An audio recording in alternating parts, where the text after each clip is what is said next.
میری زندگی کے 22 سال مسلم لیگ نون کے ساتھ گزرے ہیں. میاں صاحب کی گاڑی بھی میں ڈرائیو کرتا رہا ہوں ایز دا ورکر. زرداری صاحب نے آنا کراچی سے تو بڑا ان کا آپس میں ایسے میں دیکھتا تھا کہ یار یہ تو ایک فیملی ہے. ہم لوگوں کو, ہم پاکستانیوں کو انہوں نے یہ جب آپس میں ڈسکس کرتے تھے نا تو اس میں کئی دفعہ ان کے منہ سے نکل جاتا تھا کہ یار یہ بندہ ایماندار ہے, یہ ہمیں نقصان دے گا, الیکشن ہم مل کر لڑیں گے. اس حد تک بھی یہ جاتے نہیں. کس حلقے سے آپ کا الیکشن لڑنے کا ارادہ ہے اگر آپ سے پوچھا جاتا ہے؟ حمزہ شریف کے سامنے لڑا دیں, شہباز شریف کے سامنے لڑا دیں, مریم نوازہ کے سامنے لڑا دیں. پبلک نیوز میں خوش آمدید. میں ہوں آپ کا میزبان وجاہت خان. ناظرین, آج ہمارے ساتھ موجود ہیں نیازی ایکسپریس کے اونر اور پاکستان تحریک انصاف کے سینئر رہنما بجاج خان نیازی.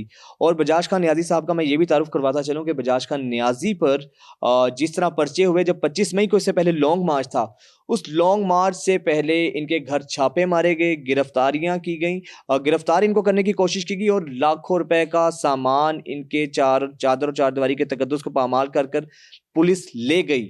اس کے باوجود بھی یہ پاکستان تحریک انصاف کے ساتھ ڈٹے رہے.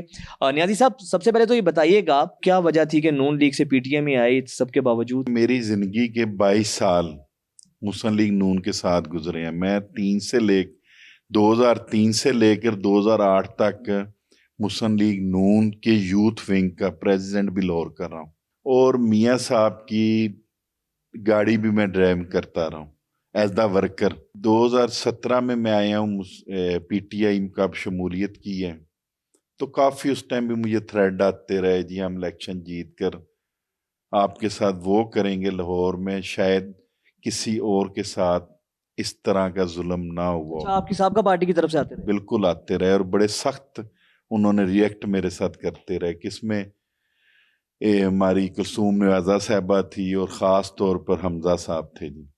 کیونکہ جب میں مسلم لیگ نون میں تھا میاں نواز شریف صاحب کے ساتھ اٹیچ, تو مجھے سمجھا جاتا تھا کہ یہ نواز شریف گروپ کا ہے. اچھا. اور حمزہ شریف صاحب ذہنی طور پر بڑی اس ٹائم میرے اوپر سختی کرتے تھے. اس کے بعد اسی طرح رائیونڈ میں مریم نواز گروپ بھی ہے. اچھا. وہ مریم نواز گروپ کو بھی تکلیف ہوتی تھی کہ یہ 24 گھنٹے ایک مسلم لیگ نون کے اعلیٰ قیادت نمبر 1 کی قیادت اور صدر پاکستان کے ساتھ کام کر رہے ہیں. تو آپ کو پتہ ہے جب آپ کام کرتے ہیں, ریئیکٹ دیتے ہیں, اچھا رسپانس آتا ہے, تو آپ کی مخالفت بڑھتی ہے.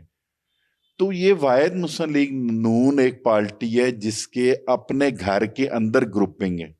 اور تھریٹ جو تھے حمزہ شہباز کی طرف سے آتے تھے آپ کو؟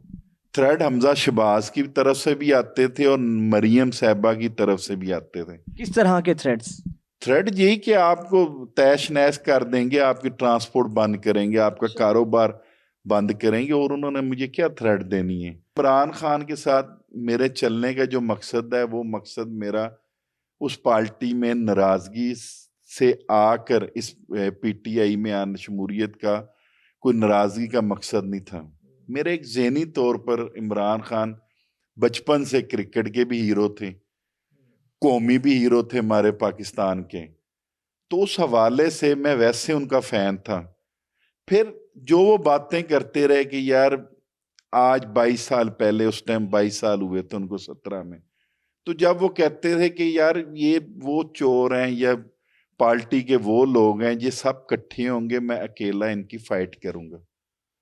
تو جب عمران خان 13 میں انہوں نے جلسہ کیا منارے پاکستان, تو وہاں میں دیکھتا تھا کہ یار یہ تو سارے زرداری صاحب نے آنا کراچی سے, تو بڑا ان کا آپس میں ملاقاتیں ہونی, بڑا ان کی ایسے میں دیکھتا تھا کہ یار یہ تو ایک فیملی ہے. یہ صرف ہم لوگوں کو, ہم پاکستانیوں کو انہوں نے ہوئے. بڑی مزیدار بات بتاؤں گا, کیونکہ میں بہت قریب تھا, یہ کب میٹنگیں کرتے تھے تو میں اندر بیٹھا ہوتا تھا. تو پیپل پارٹی کے جو قائد بنے ہوئے ہیں آصف عزیز زرداری صاحب, اور مسلم لیگ نون کے جو میاں نواز شریف صاحب, یہ جب آپس میں ڈسکس کرتے تھے نا تو اس میں کئی دفعہ ان کے منہ سے نکل جاتا تھا کہ یار یہ بندہ ایماندار ہے, یہ ہمیں نقصان دے گا. اچھا, یہ پبلک اس کی طرف رجحان کر رہی ہے, تو اس کا ہم کسی طریقے سے رستہ روکیں. یہ اپنے منہ سے, آپ کانوں سے آپ نے سنا؟